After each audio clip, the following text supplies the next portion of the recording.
Hatchet, Chapter 18. Brian worked around the tail of the plane 2 more times, pulling himself along on the stabilizer and the elevator, but there simply wasn't a way in. Stupid, he thought. I was stupid to think I could just come out here and get inside the plane. Nothing is that easy. Not out here. Not in this place. Nothing is easy. He slammed his fist against the body of the plane, and to his complete surprise, the aluminum covering gave easily under his blow. He hit it again, and once more it bent and gave, and he found that even when he didn't strike it, but just pushed, it still moved. It was really, he thought, very thin aluminum skin over a kind of skeleton, and if it gave that easily, he might be able to force his way through. The hatchet. He might be able to cut or hack with the hatchet. He reached to his belt and pulled the hatchet out, picked a place where the aluminum gave to his push, and took an experimental swing at it. The hatchet cut through the aluminum as if it were soft cheese. He couldn't believe it. 3 more hacks, and he had a triangular hole the size of his hand, and he could see 4 cables that he guessed were the control cables going back to the tail, and he hit the skin of the plane with a frenzied series of hacks to make a still larger opening, and he was bending a piece of aluminum away from 2 aluminum braces of some kind when he dropped the hatchet. It went straight down past his legs. He felt it bump his foot and then go down, on down, down into the water. And for a second he couldn't understand that he had done it. For all this time, all the living and fighting, the hatchet had been everything. He had always worn it. Without the hatchet he had nothing. No fire, no tools, no weapons. He was nothing. The hatchet had been him. And he had dropped it. Ah! He yelled, choked on it, at a snarl cry of rage at his own carelessness.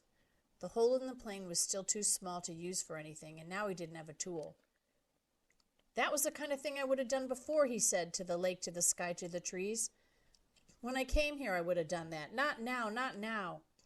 Yet he had, and he had hung on the raft for a moment and felt sorry for himself, for his own stupidity. But as before, the self-pity didn't help, and he knew that he had only one course of action. He had to get the hatchet back. He had to dive and get it back. But how deep was it? In the deep end of the gym pool at school, he had no trouble getting to the bottom, and that was, he was pretty sure, about 11 feet. Here it was impossible to know the exact depth. The front end of the plane, anchored by the weight of the engine, was obviously on the bottom, but it came back up at an angle so that the water wasn't as deep as the plane was long. He pulled himself out of the water so his chest could expand, took 2 deep breaths and swiveled and dove, pulling his arms and kicking off the raft bottom with his feet. His first thrust took him down a good 8 feet, but the visibility was only 5 feet beyond that, and he could not see bottom yet. He clawed down 6 or 7 more feet, the pressure pushing in his ears until he held his nose and popped them, and just as he ran out of breath and headed back up, he thought he saw the bottom, still 4 feet below his dive. He exploded out of the surface, bumping his head on the side of the elevator when he came up, and took air like a whale, pushing the stale air out until he wheezed, taking new in. He would have to go deeper yet, and still have time to search while he was down there. Stupid, he thought once more, cursing himself. Just dumb. He pulled air again and again, pushing his chest out until he could not possibly get any more capacity, then took 1 more deep lungeful, wheeled, and dove again. This time he made an arrow out of his arms and used his legs to push off the bottom of the raft, all he had in his legs, to spring snap and propel him down. As soon as he felt himself slowing a bit, he started raking back with his arms at his sides like paddles and thrusting with his legs like a frog, and this time he was so successful that he ran his face into the bottom mud. He shook his head to clear his eyes and looked around. The plane disappeared, out and down in front of him. He thought he could see the windows, and that made him think again of the pilot sitting inside, and he forced his thoughts from it. But he could see no hatchet. Bad air triggers were starting to go off in his brain, and he knew he was limited to seconds now. But he held for a moment and tried moving out a bit, and just as he ran out of air, knew that he was going to have to blow soon, he saw the handle sticking out of the mud. He made 1 grab, missed, reached again, and felt his fingers close on the rubber. He clutched it, and in one motion slammed his feet down into the mud and powered himself up. But now his lungs were ready to explode, and he had flashes of color in his brain, explosions of color, and he would have to take a pull of water, take it into his lungs, and just as he opened his mouth to take it in, To pull in all the water in the lake, his head blew out of the surface and into the light. "Ah!" It was as if a balloon had exploded. Old air blew out of his nose and mouth, and he pulled new in again and again.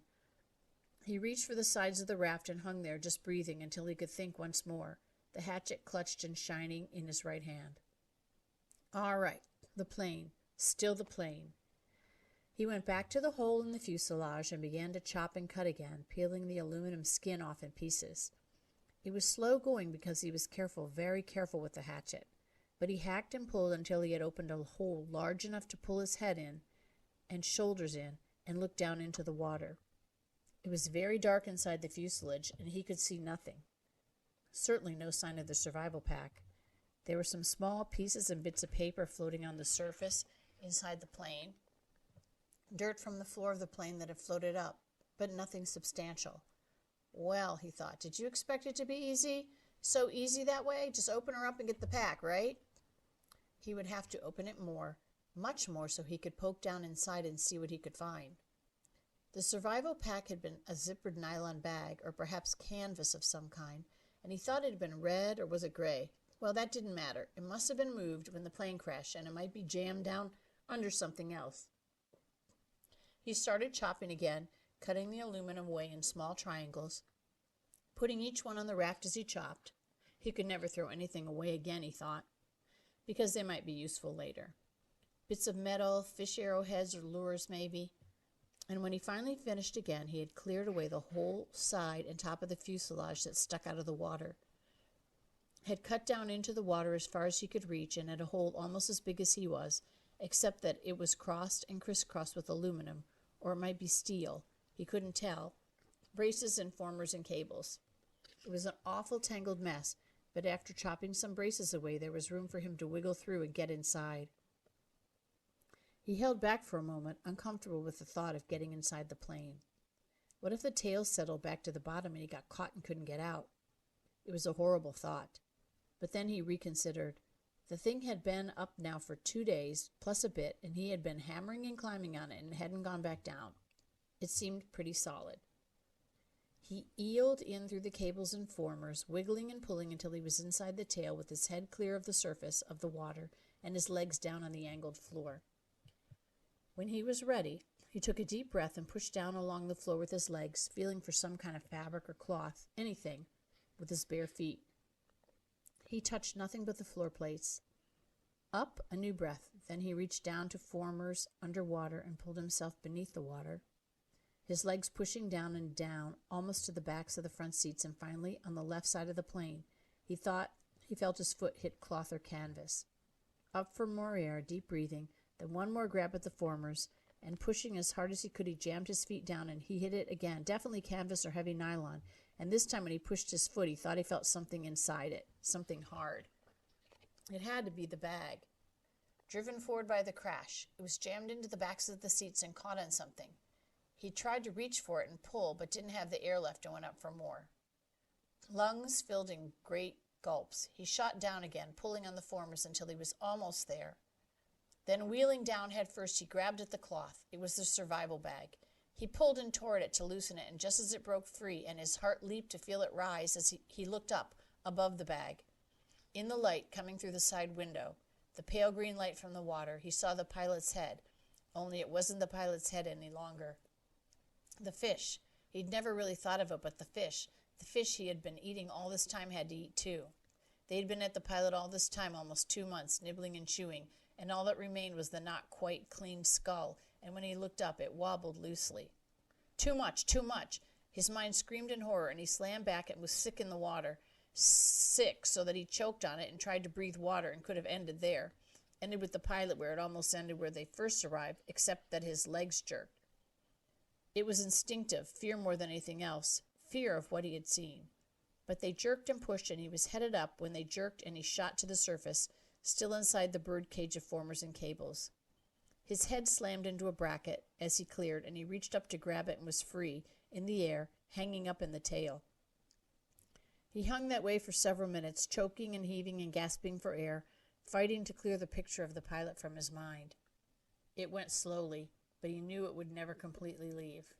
But he looked to the shore, and there were trees and birds. The sun was getting low and golden over his shoulder, and when he stopped coughing, he could hear the gentle sounds of evening, the peace sounds, the bird sounds, and the breeze in the trees. The peace finally came to him, and he settled his breathing. He was still a long way from being finished, had a lot of work to do. The bag was floating next to him, but he had to get it out of the plane and onto the raft, then back to the shore. He wiggled out through the formers. It seemed harder than when he came in, and pulled the raft around. The bag fought him. It was almost as if it didn't want to leave the plane. He pulled and jerked, and still it wouldn't fit, and at last he had to change the shape of it, rearranging what was inside by pushing and pulling at the sides until he had narrowed it and made it longer. Even when it finally came, it was difficult, and he had to pull first at one side, then another, an inch at a time, squeezing it through.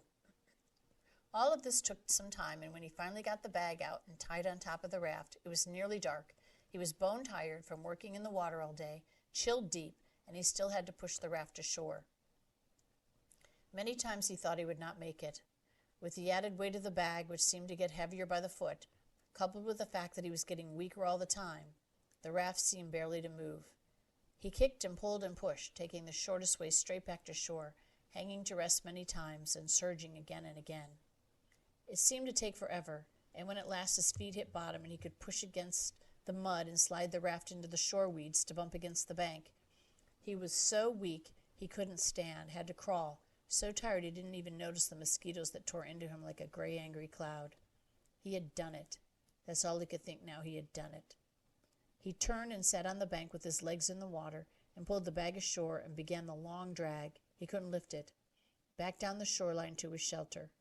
2 hours, almost 3, he dragged and stumbled in the dark, brushing the mosquitoes away, sometimes on his feet, more often on his knees, finally to drop across the bag and to sleep where he made the sand in front of the doorway.